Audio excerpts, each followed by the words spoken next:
안녕하세요. 오늘은 구약성경 열왕기상 13장으로 바로 들어가 보겠습니다. 여기에는 이름 없는 하나님의 사람이랑 북이스라엘의 여로보암 왕, 또 베델의 늙은 선지자, 이렇게 세 인물이 얽힌 아주 흥미로운 이야기가 담겨 있어요. 시작은 이렇습니다. 유다에서 온 하나님의 사람이 여로보암 왕이 베델에 딱 세워놓은 그 제단 있잖아요.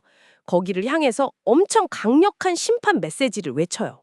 네, 아주 그냥 직설적으로 말하죠. 제다나 제다나 하면서요. 다윗 가문에서 요시아라는 왕이 나와서 너 위에서 제사 지내는 그 산당 제사장들을 제물로 바치고 심지어 사람 뼈까지 네 위에서 태울 거다.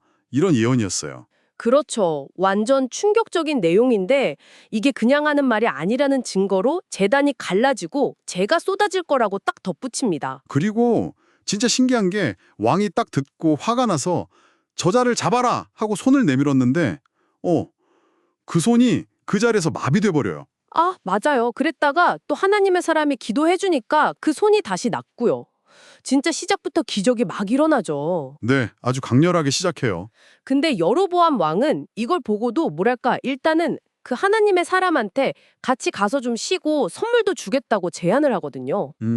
하지만 하나님의 사람은 단호하게 거절합니다. 왕이 나에게 왕의 집 절반을 준다고 해도 나는 왕이랑 같이 가지도 않고 여기서 떡이나 물 아무것도 안 먹겠습니다. 이렇게 해요. 왜냐면 하나님이 명령하셨다는 거죠. 거기서는 떡도 먹지 말고 물도 마시지 말고 왔던 길로 돌아가지도 마라.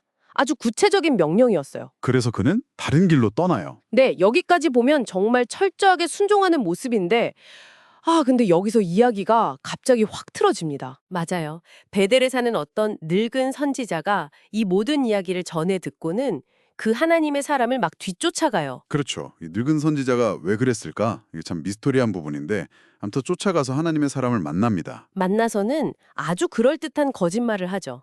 나도 당신 같은 선지자인데, 천사가 나한테 와서 말하기를 당신을 내 집으로 데려가서 떡이랑 물을 대접하라고 했다. 이렇게요. 근데 성경이 분명히 딱 짚어줘요. 이는 그 사람을 속임이라 라고요. 거듭말이었다는 거죠. 근데 안타깝게도 이 하나님의 사람이 그 말을 믿어버려요. 네, 그게 참 왜 그랬을까 싶어요.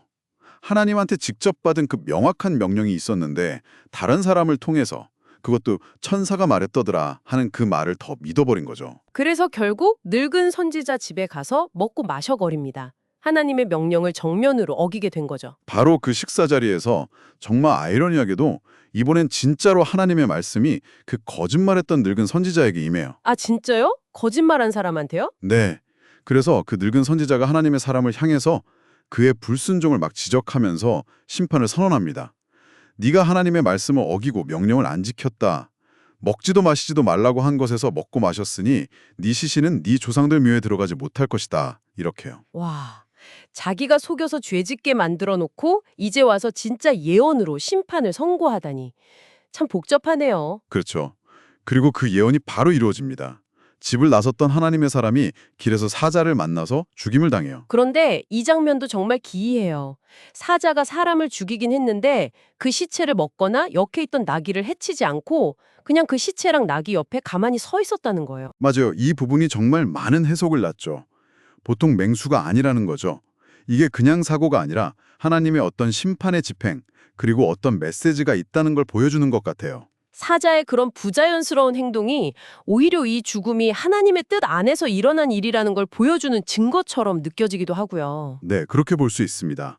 불순종에 대한 벌은 받았지만 그가 전했던 예언 자체는 여전히 유효하다는 걸 보여주는 것 같기도 하고요. 이 소식을 듣고 늙은 선지자가 와서 이는 여호와의 말씀을 어긴 하나님의 사람이구나 하고는 시체를 수습해서 자기 묘실에 장사를 지내줘요. 슬피 울면서요. 그리고 자기 아들들한테 자기가 죽으면 꼭 이 하나님의 사람 곁에 묻어달라고 유언까지 남기죠. 왜 그랬을까요? 죄책감 때문이었을까요? 죄책감도 분명 있었을 테고 또 한편으로는 그 유다에서 온 하나님의 사람이 베델 제단을 향해 외쳤던 그 예언, 그러니까 요시야 왕에 대한 그 예언만큼은 진짜라고 반드시 이루어질 거라고 확신했던 것 같아요. 비록 자기가 그를 속였지만 그의 메시지는 진리라고 믿었던 거죠. 이렇게까지 놀라운 일들을 다 겪었는데 정작 여로보암 왕은 어떻게 됐을까요?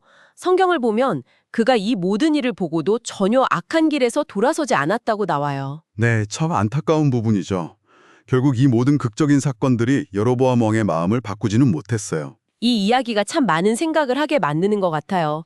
하나님의 말씀에 순종하는 게 얼마나 중요한지, 또 어설픈 인간적인 생각이나 속임수가 얼마나 위험한지, 그리고 결국 하나님의 말씀은 그대로 이루어진다는 것도요. 맞습니다. 특히 그 늙은 선지자의 행동은 두고두고 곱씹어 보게 되죠. 그래서 마지막으로 한번 이런 질문을 던져보고 싶어요.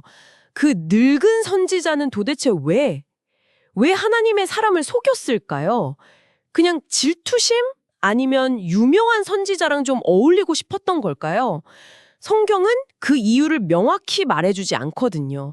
이 질문에 대해 한번 생각해 보시는 것도 이 이야기를 더 깊이 이해하는 데 도움이 되지 않을까 싶습니다.